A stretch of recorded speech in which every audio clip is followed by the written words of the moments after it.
Parker, first of all, your numbers have improved each year that you've been here. Just kind of where's your confidence level at right now as a kicker?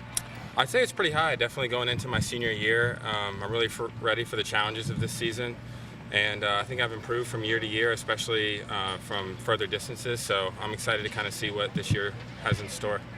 You've had, I think, 5 game-winning field goals fourth quarter or later in your career. What's kind of your mindset when you get in those situations, knowing the game's on the line? See, the thing is, I'm not really thinking about the game being on the line. I kind of just imagine myself, out here at the practice field or just, a kick earlier in the game. To me, they're kind of all the same in terms of just a full-op kick. Rush doesn't really affect me. It's kind of just knowing that I can hit my good ball every time and just to be comfortable and not let the pressures of, the game, I guess, being on the line. I just don't let it really seep into my head. Just kind of treat them all the same. Let's go back to your freshman year. You come on campus, and you're not even part of the football team that first semester. And just kind of walk us through how you got even on the team to begin with. Right. Yeah, so that was a pretty interesting experience. So I was really fortunate to have Ortre be one of my high school teammates. So we were recruiting Ortre really hard, and that allowed an opportunity for me because my high school head coach, Jimmy Noonan, had a good relationship with the coaches here and Coach Hutzler. So he put me in contact with Coach Hutzler, and what I did was that I knew I wanted to be a Gamecock and come to Carolina no matter if I played football or not. So I said I'm going to come to Carolina and get in contact with Hutzler and hopefully get a tryout. And then if I don't make the team, then I'll be a student, but I'd really like to be on the team. So I did all I could my second semester senior year in summer to get here, and then just happened to call Coach Hutzler on the phone. He said, okay, come meet me over at the indoor. I'll watch you kick for an hour. So I just went over and I kicked well, and he said, okay, we'll get you on the team in January. I would have liked to have been on the team before, but that was when we had Elliott, and it was kind of his show, so they didn't really need me on the team then. So it was nice to have a semester not on the team to get to experience kind of life as like a normal student before being a student athlete. What things did you do over the summer just to stay ready for this season? So I was home in Mount Pleasant, and Elliott Fry actually lives in Mount Pleasant too. So me and him were going and kicking every other day and doing some runs, some sprints, and working out a little bit. So me and him kind of held each other accountable, and we always like to compete at the field against each other. So that was always good for me, I think. But yeah, just kind of staying busy at home, and I work for a moving company too, so that's how I got a lot of my workouts in too, was 8-hour shifts moving people. So that was good. In the past, I know you've worked with Ryan Suckup a little bit. Right. Have you stayed in contact with Ryan, and did you work with him at all this summer? No, I did not work with him this summer.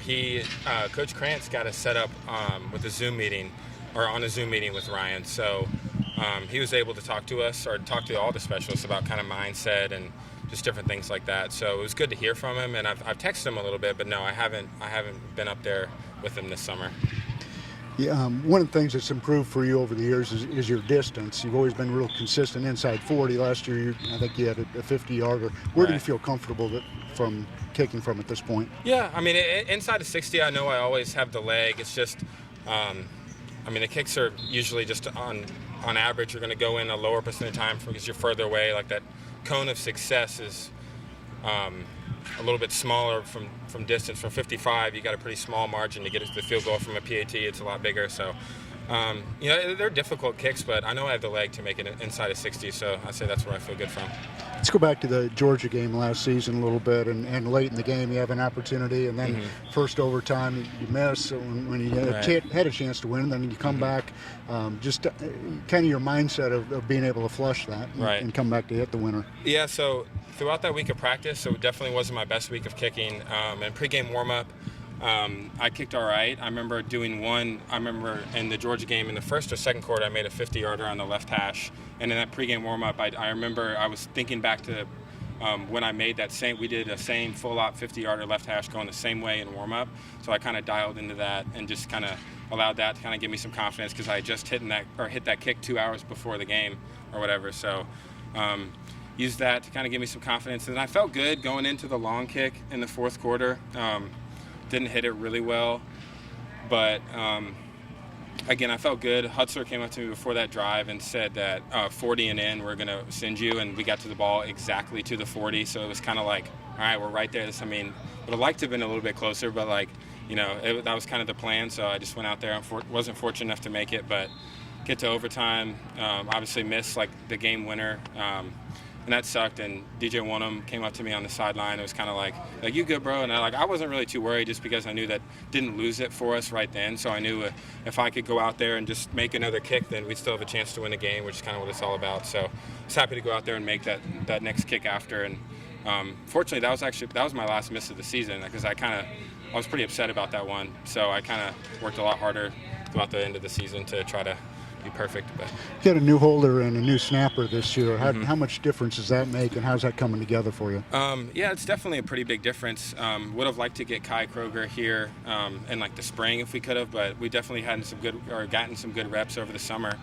So that's been going well. So him and Christian Kinsley are kind of rotating the holder a little bit, getting Trey Atkins in there too, and Matthew Bailey's doing really well snapping. So kind of all those guys have just helped me tremendously because they've just done a great job. Like Matthew's a great snapper. I've had some good snap, Ben and Matt, and Matt's kind of picking up right where they left off. So I'm excited to work with them even more, and still got another month or so until the season. So just working on that chemistry is going to be big for us. You mentioned Kai, he and Mitch Jeter, obviously, the new kickers expected to contribute and kind of be the next guys a little bit. What have you seen in them, right. and what's their leg look like? Yeah, they've both been doing really well. Right now, Christian and Kai are competing for that punter spot this season, so we'll see how that plays out. They've both done a great job. I'm excited about Mitch and Alex and Cole, and all those guys are kind of competing to kind of be right there for like the future, because I can't play forever. But no, they've all done well. Mitch has a really strong leg, really good form. We work with the same coach, Dan Orner, so